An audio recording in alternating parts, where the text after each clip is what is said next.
ఓ రాజకీయవేత్తలారా ఇంకెవరెవరు ఉన్నారు, ఎవరెవరు సినిమాల్లో ఉన్నారు, ఎవరెవరు పారిశ్రామిక వర్గాల్లో ఉన్నారు, ఆంధ్రప్రదేశ్ రెడీగా ఉంది దోచుకోబడ్డానికి. ఈ పరిస్థితి ఈరోజు ఆంధ్రప్రదేశ్ని చూస్తే చాలా బాధ, జాలి కూడా వేస్తుంది. 2014లో విభజించబడినప్పుడు యునైటెడ్ ఆంధ్రప్రదేశ్ నుంచి ఆంధ్రప్రదేశ్ ఎప్పుడైతే వేరు కాకపోయిందో కట్టుబట్టలతో బయటకు పంపించిన దృశ్యం అందరికీ గుర్తుందా, మర్చిపోయారా? ఆంధ్రప్రదేశ్లో ఉన్న వాళ్లే కదా ఈ యునైటెడ్ ఆంధ్రప్రదేశ్లో ఉన్నప్పుడు తెలంగాణలో హైదరాబాద్లో ఇన్వెస్ట్ చేసి పైకి తీసుకొచ్చి ఇది ఉమ్మడి ఆస్తి అని పైకి తీసుకొచ్చిన తర్వాత నీకేం లేదు దీంట్లో వెళ్ళిపో అంటే ఆంధ్రప్రదేశ్లో ఏమీ ఆఖరికి ఉమ్మడి రాజధానిలో ఉన్న ఫెసిలిటీస్ని కూడా ఎంజాయ్ చేయనివ్వకుండా సో కాల్డ్ సెకండ్ టర్మ్లో వచ్చిన జగన్మోహన్ రెడ్డి వాటిని వదిలేస్తూ ఇక్కడున్న కేసీఆర్ ప్రభుత్వాన్ని మద్దతిస్తూ ఆంధ్రప్రదేశ్ జనాల్ని దోచుకున్నాడు. ఈ రకంగా చూసుకుంటే ఆంధ్రప్రదేశ్ క్యాపిటల్ ఏంటి అని చెప్పి నవ్వుతున్నారు వేరే రాష్ట్రం వాళ్ళు. ఏదని చెప్పాలి? అమరావతి అని ఈరోజు అంటున్నారు. ఈ అమరావతిని కన్స్ట్రక్షన్ జరగనిస్తారా? ఈరోజున్న కూటమి ప్రభుత్వంలో చాలా వరకు వేరే రంగులున్న ఎన్డీఏ ప్రభుత్వంలో కూటమిలో ఉన్న జనసేన అవనండి, లేకపోతే ప్రజారాజ్యంలోంచి వచ్చే చిరు నవ్వులు అవనండి, లేకపోతే ఎన్డీఏ ప్రభుత్వంలో ఉన్న సో కాల్డ్ బీజేపీలో ఉన్న మోడీ షాల టెక్నిక్స్ అవనండి, ఇదంతా కాకుండా 5 ఏళ్ళు రాష్ట్రాన్ని తొక్కి నారలాగి జనాల ఆశల్ని ఏడిపించి సూసైడ్స్ దాకా దగ్గరకు తీసుకెళ్లిన జగన్మోహన్ రెడ్డి ప్రభుత్వ పాలన అవనండి, ఇదే జగన్కి ఓటేయండి అని చెప్పి గడప గడపకి తిరిగి బైబిల్ పుచ్చుకుని తిరిగిన అమ్మా కూతుళ్ళు షర్మిల అవనండి, విజయమ్మ అవనండి, ఏ రకంగా ఈ రాష్ట్రాన్ని దోచుకోవడానికి ప్లాన్లు వేస్తున్నారు?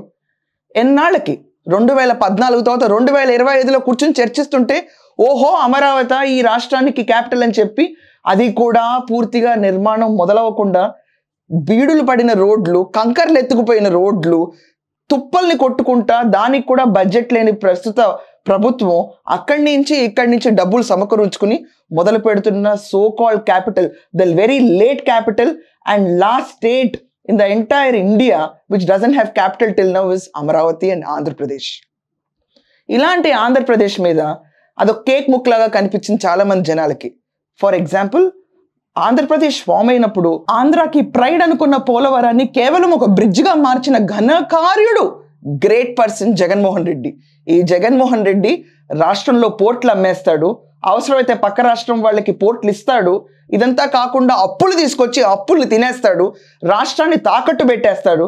ఇదంతా చేసి 151 స్థానాల్లో ఉన్న తను 175కు 175 ఎందుకు రాదో చూద్దాం అని చెప్పి 11 స్థానాల్లో కూర్చుని ఆగాడా? ఈరోజు మొదలైంది రెండో రకమైన అరాచకం.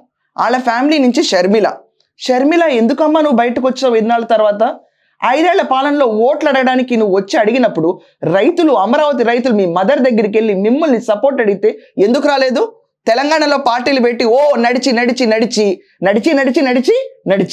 ఇన్నిసార్లు నడిచి నువ్వు అక్కడ తెలంగాణలో మళ్ళీ ఏం సాధించలేక ఆంధ్రప్రదేశ్కి వచ్చి అన్నతో విభేదాలు ఆస్తిపరంగా వచ్చినాయి అని చెప్పుకుని బయటకు నువ్వే బాహాటంగా వెల్లడించుకుని మళ్ళీ మీరే అతన్ని ఎదుర్కోలేని పరిస్థితుల్లో అపోజిషన్లో ఉన్న కాంగ్రెస్కి సపోర్ట్ ఇచ్చుకుంటా మళ్ళీ కాంగ్రెస్ పార్టీలో దూరారు, కానీ ప్రజల శ్రేయస్ కోసం దూరారా మీరు?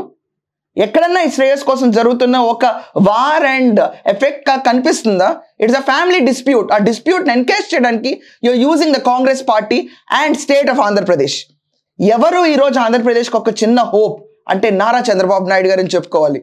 He's the man with vision రాస్తుంటేనే నవ్వే ప్రతిపక్షాలు ఉన్న మన రాష్ట్రంలో ఎస్ ఎన్ని నవ్వులు నవ్వినా విజన్ ఇస్ మ్యాండేటరీ. 2047కు నేను ఆంధ్రప్రదేశ్ ఇలా చూస్తానో చూడను, కానీ ఇది మాత్రం విజన్ అని ఈరోజు పునాదిరా వేసిన చంద్రబాబు నాయుడు గారిని కిందకి లాగటానికి ఎంతమంది వెనకబడుతున్నారు? ఆ సో కాల్డ్ ఎన్డీఏ కూటమిలో కూర్చున్న పవన్ కళ్యాణ్ సో కాల్డ్ ఏర్పాటు చేసిన మంత్రివర్గాన్ని విమర్శిస్తూ వ్యతిరేకిస్తూ చంద్రబాబు నాయుడు గారు పెట్టిన ప్రతి ప్రెస్ మీట్కి మళ్ళీ సెకండ్ ప్రెస్ మీట్ పెట్టుకుంటూ తన పార్టీని తను ఎస్టాబ్లిష్ చేసుకోవడంలో బిజీగా ఉన్నారు. కానీ ఆంధ్రప్రదేశ్ రైతులకు ఏం జరుగుతుందో ఆలోచించారా పవన్ గారు? ఇదే సమయంలో ప్రజారాజ్యమే ఈరోజు జనసేన అని చెప్పి మీ అన్నయ్య అంటుంటే దాన్ని మీరు సపోర్ట్ ఇస్తున్నారా?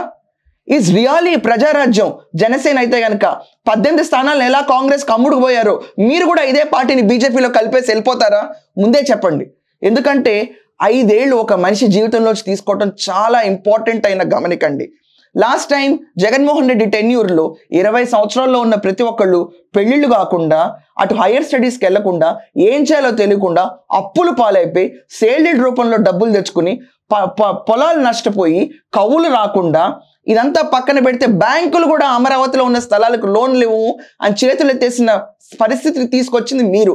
20 నుంచి 25 ఏళ్ళు ఒక మనిషి జీవితంలో ఎలా పోయిందంటే దానికి ఆన్సర్ యూ డోంట్ హ్యావ్. కనీసం 25 ఏళ్ల తర్వాత ఒక సంవత్సరం పాలన ఎస్టాబ్లిష్ చేసుకుని తర్వాత టీడీపీ ప్రభుత్వం మనకి ఆశ ఇస్తుంది అనుకుంటే ఆశని కూడా తెచ్చే పెట్టుబడిదారులను ఆపి విపరీతమైన మాటలు అని బాబోయ్ మళ్ళీ జగన్మోహన్ రెడ్డి వస్తాడేమో అని భయభ్రాంతులకు గురి చేసి అందరినీ వెనక్కి వెళ్ళిపోయేటట్టు చేస్తున్న మీరు what kind of a person you are Jagan? There something seriously wrong with you. What is 2.0? రెండో రకమైన ప్రణాళిక రాష్ట్రాన్ని ఎలా దోచుకోవాలి, మొదటిసారి దోచుకున్న దాంట్లో వనరులు ఏం మిగిలిపోయినాయో ప్లాన్తో వస్తున్నావా? Is this your strategy? ఇదంతా ఒక రకంగా ఉంటే షర్మిల ఒక రకమైన బ్యాండ్ కొడితే ఆంధ్రప్రదేశ్ జనాల్ని మోసం చేయడానికి ముందుకు వచ్చారు. Nobody is interested in Andhra Pradesh and it's future. ఈరోజు మనం పేపర్లు చదువుతుంటే డెఫినెట్గా will get emotional. So called Andhra Pradesh నుంచి వచ్చిన జనాలే కదా ఈ తెలంగాణలో డబ్బులు ఇన్ఫ్రాస్ట్రక్చర్ డెవలప్మెంట్కి పెట్టిన వాళ్ళు. కాదని ఎవరైనా అనగలుగుతారా? ఫార్మా ఇండస్ట్రీస్, ఫిలిం ఇండస్ట్రీ ప్రతి ఒక్కటి వచ్చింది ఆంధ్రప్రదేశ్ నుంచే కదా. అలాంటి ఆంధ్రప్రదేశ్ ఈరోజు హలో లక్ష్మణ అన్న పొజిషన్కి ఎందుకు దిగజారుతుంది? ఏ పొలిటీషియన్ కూడా జాలి, దయ, కరుణ అనేది ప్రజల పట్ల ఉండట్లేదా? ఈ సిచ్యువేషన్లో తీసుకొచ్చి ఆంధ్రప్రదేశ్కి మెయిన్ మూలమైన రైతులు లాంటి వాళ్ళని నలిపేసి వాళ్ళు ఎందుకో పనికిరాని స్థితిలో పెట్టి సడన్ డెవలప్మెంట్ వచ్చినా వాళ్ళ నీడ్స్కి ఆన్సర్ కాని సిచ్యువేషన్లో ఉంటే ఇంకా ఎన్ని రకాలుగా దోచుకుందామని ఇంకో మెగా డ్రామాకి తెరదేస్తున్నారు. అందరం ఆంధ్రాలో పుట్టిన వాళ్ళమే కదా, ఆంధ్ర పట్ల ప్రేమ ఆ మాత్రం లేదా? అది మన మట్టి, అది మన నేలే కదా. మన నేలలో ఒకడు బాధపడుతుంటే ఇదే రకంగా మనం చులకన భావం, ఏహ్య భావంతో కేక్ ముక్కలా కోసుకుని తింటాం ఆ రాష్ట్రాన్ని. ఈ పరిస్థితుల్లో ఉన్న ఒక చిన్న హోప్ నారా చంద్రబాబు నాయుడు గారు. నారా చంద్రబాబు నాయుడు గారికి ఏ రకమైన ట్యాగ్ లైన్స్ వేస్తున్నారండి ఇవాళ? వయసు అయిపోయింది, it's high time you retire, it's high time you bring Lokesh, it is high time Janasena వల్ల గెలిచారు. ఇవన్నీ నిజాలు, వాస్తవాలా? నరేంద్ర మోడీ ఎందుకు పిఎం కింద ఉన్నారో అంత వయసు అయిపోతే? And what is the reason? Tirupati కొండ ఎక్కడానికి అవస్థలు పడిన పవన్ కళ్యాణ్ గారు చంద్రబాబు నాయుడు గారు ఎన్ని గంటలు ఎక్కుతారు వయసు అయిపోతే? ఏ రకంగా ఈ క్వశ్చన్స్ రేస్ చేస్తున్నారు చంద్రబాబు నాయుడు గారి మీద, who has proved the success track record before.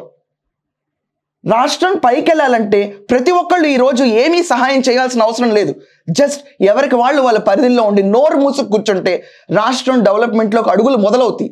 ఒకవేళ ప్రతి ఒక్కళ్ళు పుల్లలు పెట్టి వాళ్ళకి ఇష్టం వచ్చిన స్టేట్మెంట్స్, వాళ్ళ ఉనికి చాటుకోవడానికి రాష్ట్రాన్ని పట్టి వాళ్ళ ప్రయోజనాని కోసం రాష్ట్రాన్ని వాడుకుంటే ఇన్ని కోట్ల మంది మనోభావాలు, ఎస్పెషల్లీ రైతులు నలిగిపోతున్నారు. ఈ పరిస్థితిని ఆపడానికి ఇంట్లో కొంత వాళ్ళ అమ్మలైనా చెప్పాలి. విజయమ్మ గారు, it is high time you tell your son, వద్దురా ఇలాంటి పనులు చేయకు ప్లీజ్ నాన్న, నువ్వు ఆగిపో ఇంట్లో అని చెప్పి. మీరు చెప్పకపోవడం చాలా హాస్యాస్పదం.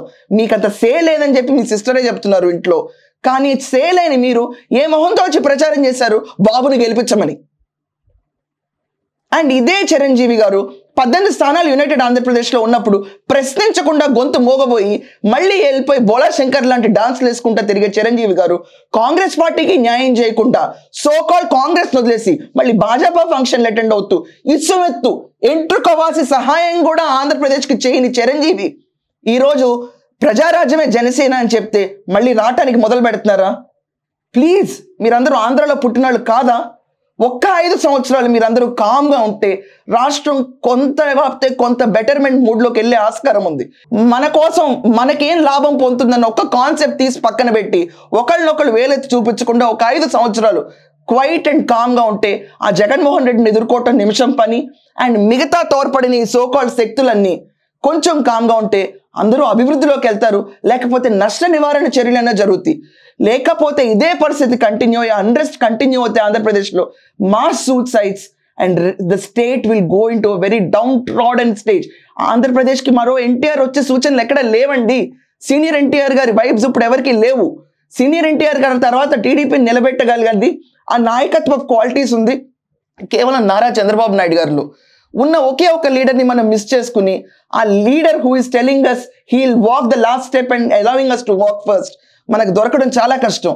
ఇలాంటి టైంలో మనం ఆయన్ని కూడా కిందకి లాగి దీనికి వ్యతిరేకిస్తూ ఇంటర్వ్యూలు, దీనికి వ్యతిరేకిస్తూ కౌంటర్లు, ప్రభుత్వంలో యాక్టివ్ పార్టిసిపెంట్స్గా ఉన్న వాళ్ళందరూ ఒకప్పుడు ఆయన దూషించిన వాళ్ళే. ఫైన్, కానీ ఈరోజు పవర్లో ఉన్నారు కదా, అట్లీస్ట్ ఇప్పుడు go in align with the government and మీ కుటుంబాలని తీసుకొచ్చి కుటుంబ పాలన మాత్రం చేయకండి. కుటుంబ పాలనే చేయాలనుకుంటే చంద్రబాబు నాయుడు గారు would have made Lokesh as a deputy CM. Why would have been left him just as a minister?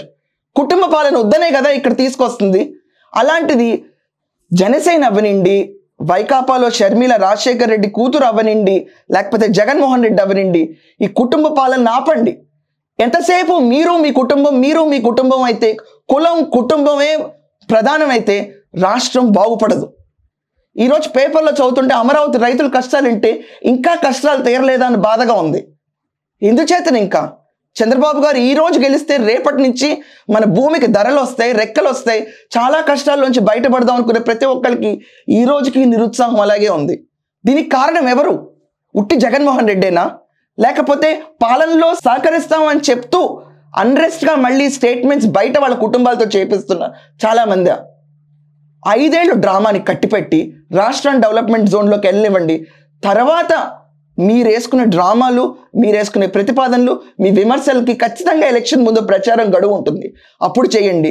దయచేసి ఎవరన్నా ఉంటే ఆంధ్ర జనాల కోసం మేలు ఏంటంటే అభివృద్ధికి మీరేం సహకరించక్కర్లేదు, చిటికి నీళ్ళ మీద గోరంత సహాయం కూడా చేయక్కర్లేదు. ఎవరి కాళ్ళు వాళ్ళ పరిధిలో ఉండి మాట్లాడుకుంటూ ఉండటమే పెద్ద సహాయం ఈరోజు. అండ్ ఈ మెగా కుటుంబం నుంచి వచ్చే ప్రతి ఒక్కళ్ళు ఒక్కసారి వి నీడ్ టు ఇంట్రోస్పెక్ట్. ఏం చేసాంరా మనం ఆంధ్రప్రదేశ్కి?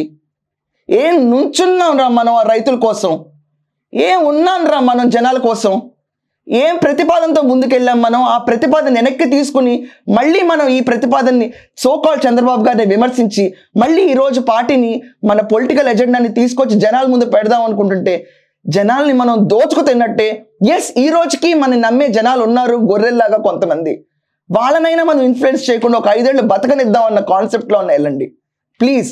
జగన్మోహన్ రెడ్డి గారు 2.0 వర్షన్ ఎంతకాలం కంటిన్యూ అవ్వదు. But Sharmila and Vijayamma, please stop it.